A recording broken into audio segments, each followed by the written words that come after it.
Hello student. आज हम आपकी हिंदी किताब से चैप्टर 2 दादी माँ के दूसरे भाग को देखें। हमने भाग आदिग्नि को देखा था और ये हम इसके दूसरे भाग को देखेंगे। तो आइए इसको हम पढ़ें। मुझे भी पास ही एक चारपाई पर चादर उड़ाकर दादी माँ ने चुपके से सुला दिया था। बड़ी हंसी आ रही थी। सोचा कहीं जोर से हंस दूं, भेद खुल जाए तो निकाल बाहर किया जाऊंगा।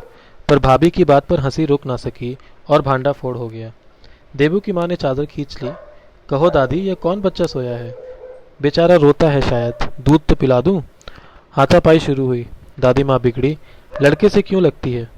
सुबह रास्ते में देबू की माँ मिली। कल वाला बच्चा भाभी। मैं वहां से जोर से भागा और दादी माँ के पास जा खड़ा हुआ। वस्तुतः किसी प्रकार का अपराध हो जाने पर जब हम दादी माँ की छाया में खड़े हो जाते हैं, अभयदान मिल जाता है। स्नेह और ममता की मूर्ति दादी माँ की एक एक बात आज कैसी कैसी मालूम होती है। परिस्थितियों का वत्या चक्र जीवन को सूखे पत्ते सा कैसा नचाता है, इसे दादी माँ खूब जानती थी। दादा की मृत्यु के बाद से ही वे बहुत उदास रहती। संसार उन्हें धोखे की टट्टी मालूम होता। दादा ने उन्हें स्वयं जो धोखा दिया, वे सदा उन्हें आगे भेजकर अपने पीछे जाने की झूठी बात कहा करते थे। दादा की मृत्यु के बाद कुकुरमुत्ते की तरह बढ़ने वाले, मुंह में राम बगल में छुरी वाले दोस्तों की शुभ चिंता ने स्थिति और भी डवाडोल कर दी। दादा के श्राद्ध में दादी माँ के मना करने पर भी पिताजी ने जो अतुल संपत्ति व्यय की, वह घर की तो थी ही नहीं। दादी माँ अक्सर उदास रहा करती। माघ के दिन थे, कड़ाके का जाड़ा पड़ रहा था। पछुआ का सन्नाटा और पाले की शीत हड्डियों में घुसी पड़ती। शाम को मैंने देखा दादी माँ गीली धोती पहने कोने वाले घर में एक संदूक पर दिया जलाए हाथ जोड़कर बैठी हैं। उन्हें स्नेह कातर आंखों में मैंने आंसू कभी नहीं देखे थे। मैं बहुत देर तक मन मारे उनके पास बैठा रहा। उन्होंने आंखें खोली। दादी माँ, मैंने धीरे से कहा, क्या है रे, तू यहाँ क्यों बैठा है? दादी माँ, एक बात पूछूं, बताओगी ना? मैंने उनकी स्नेहपूर्ण आंखों की ओर देखा। क्या है, पूछ। तुम रोती थी? दादी माँ मुस्कुराई। पागल, तूने अभी खाना भी नहीं खाया ना?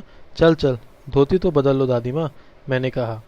मुझे सर्दी गर्मी नहीं लगती बेटा। वे मुझे खींचती रसोई में ले गई।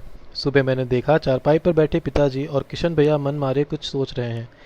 दूसरा चारा ही क्या है, बाबू बोले। रुपया कोई देता नहीं, कितने के तो अभी पिछले ही बाकी हैं। वे रोने रोने से हो गए हैं। रोता क्यों है रे? दादी माँ ने उनका माथा सहलाते हुए कहा। मैं तो अभी हूँ ही। उन्होंने संदूक खोलकर एक चमकती सी चीज निकाली। तेरे दादा ने यह कंगन मुझे इसी दिन के लिए पहनाया था। उनका गला भर आया।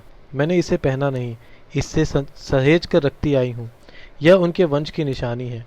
उन्होंने आंसू पोंछकर कहा, पुराने लोग आगा पीछा सब सोच लेते थे बेटा।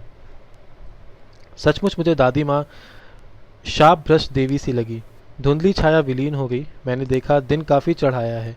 पास के लंबे खजूर के पेड़ से उड़कर एक कौवा अपनी घिनौनी काली पांखें फैलाकर मेरी खिड़की पर बैठ गया। हाथ में अब भी किशन भैया का पत्र कांप रहा है। काली चींटियों सी कतारें धूमिल हो रही हैं। आंखों पर विश्वास नहीं होता। मन बार बार अपने से ही पूछ बैठता है, क्या सचमुच दादी माँ नहीं रही? तो बच्चों, यहाँ पे ये कहानी समाप्त होती है और इसके अगले भाग में हम इसके प्रश्नोत्तर को भी देखें। अभी के लिए वीडियो में इतना ही। Thank you.